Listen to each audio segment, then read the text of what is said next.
おはようございます。おはようございます。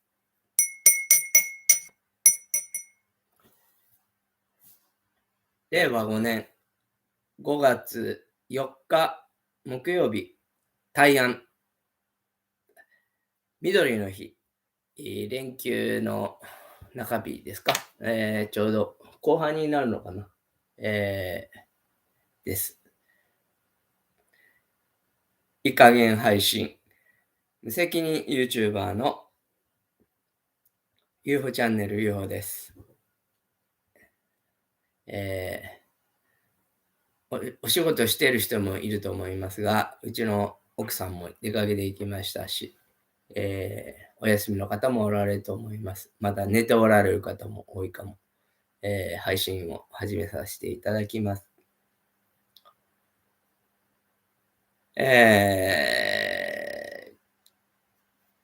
昨日は地域の仲間と、隊長と月さんと2人で、3人で、ちょっと出かけて、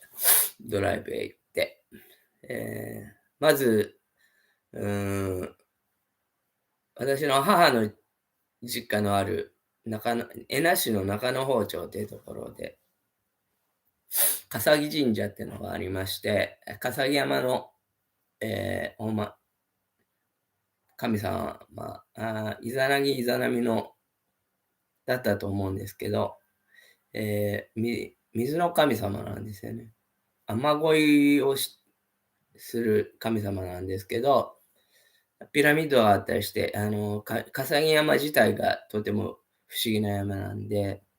え星座の形に、ピラミッドとかが、岩刻文字を、シュメール文字が刻んであるペトログラフですね。岩が点在しているような山で、頂上にも奥宮があるんですけど、下に拝殿があって、それはもう150年ぐらい経ったらしくて、私も子供の頃に、ね、お祭り行ったりしましたけど、建て替えるってことで、昨日はお祭りがあったんです、その最後の拝殿での。小さい頃にも行きましたけど、杵振りとか、めでた林だかな。めでた林っていう、綺麗な、装束を着て若い人たち、高校生とかもやるって言ってましたね。で、踊り踊ったりするんですけど、大変賑わったようです。私たちは朝行って、準備している人たちのいるところで話を聞いたりとか、参拝して、大変喜ばれた感じで、写真をパチッと写したら、あの、よく、Facebook だかでみんなが写している、光が入ったって言って、竜がある、写ってるとかいう感じの、すごい、シャーって斜めにどでかい竜が、写ってました。で、それから七総町にある、寺子屋ジャーサっていうこれは、かなこさんで、鏡原で選挙の時から応援に行ったり、してた、パワフルな、女性がいて、あの、何度かお会いしたりしているんですけど、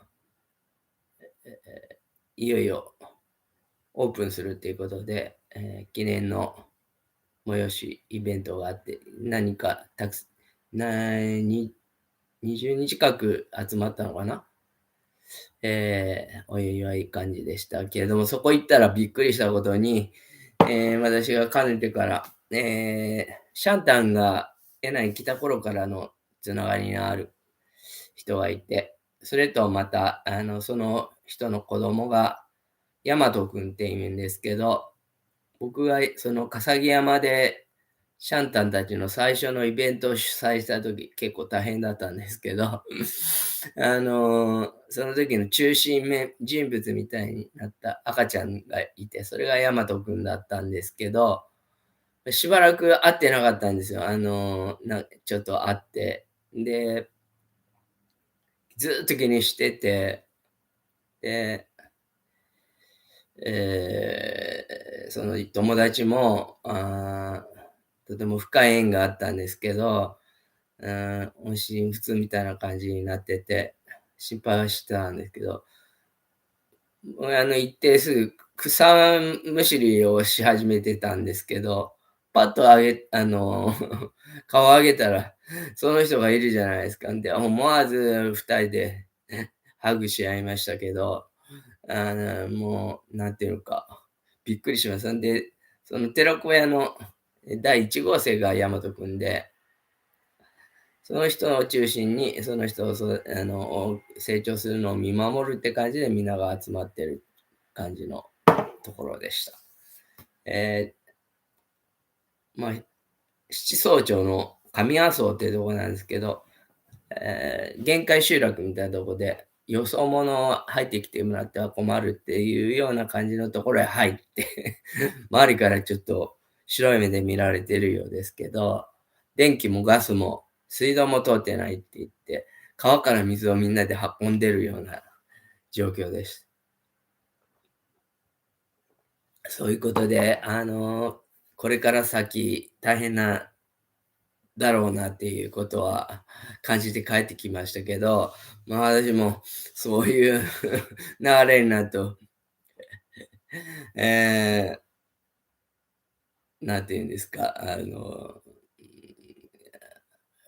関係ないって言えないなって、ちょっと時間的にはあるので、いつも行ったり来たりってことは無理なんですけど、何かあれば出かけていかなきゃいけない。行きたくなるだろうなと思ってはおります。で、そんなことを、お焚き上げを頼んだ後でそういう展開だったので、頼まれてやった後で、そういう展開になったので、多治見の貴子さんにちょっと報告をしたところ、まあ、それはすごいって言って驚いたのと、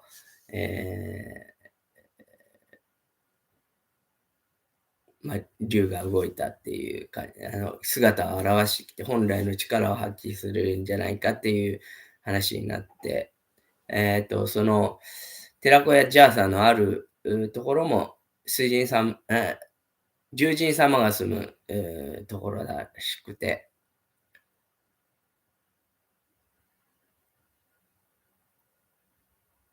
なんとか鐘、室鐘っていう地区なんですけどね、部屋に、兼ねるの鐘って書いて、室鐘っていう地区らしいですけど、竜神様が発動するみたいです。で、龍神さんは水ですので、水がこう循環し始めるっていうことだと思います。で、竜宮経済が開くんじゃないかっていうふうに、高子さんとは、ちょっと話しましたけど、竜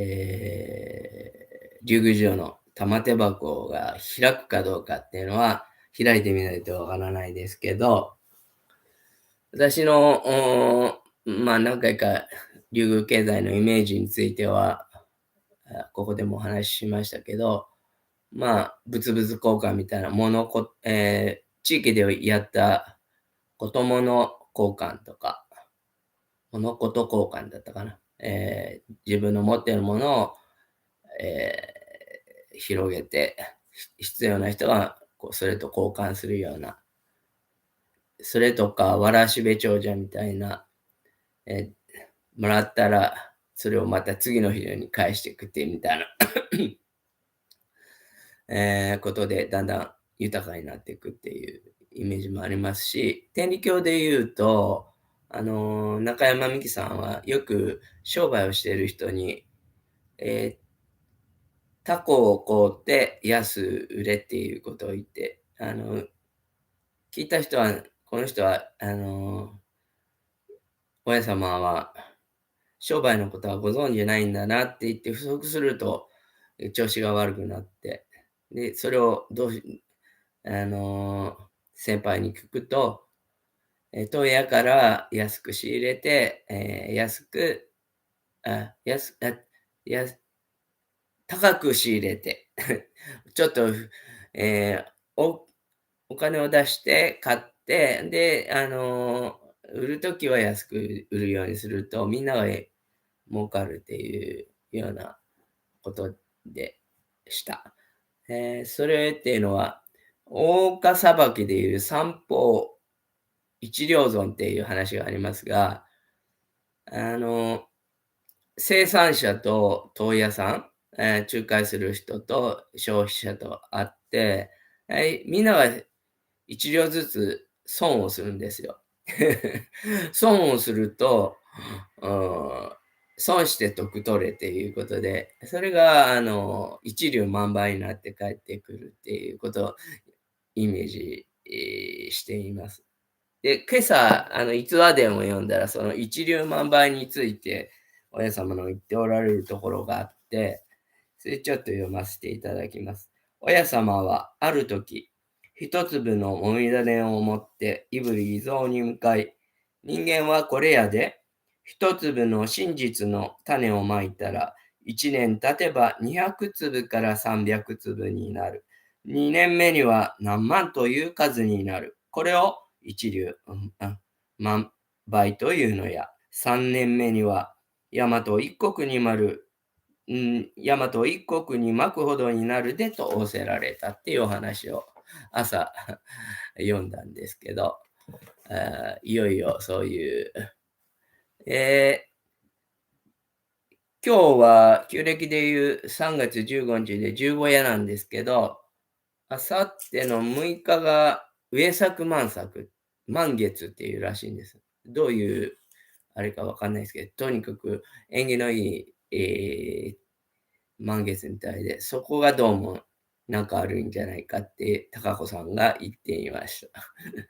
玉手箱を開いてどんなものが出てくるか、皆さんの心次第でお受け取りください。それでは、Have a nice day. Goodbye. UFO チャンネルありがとうございます。失礼します。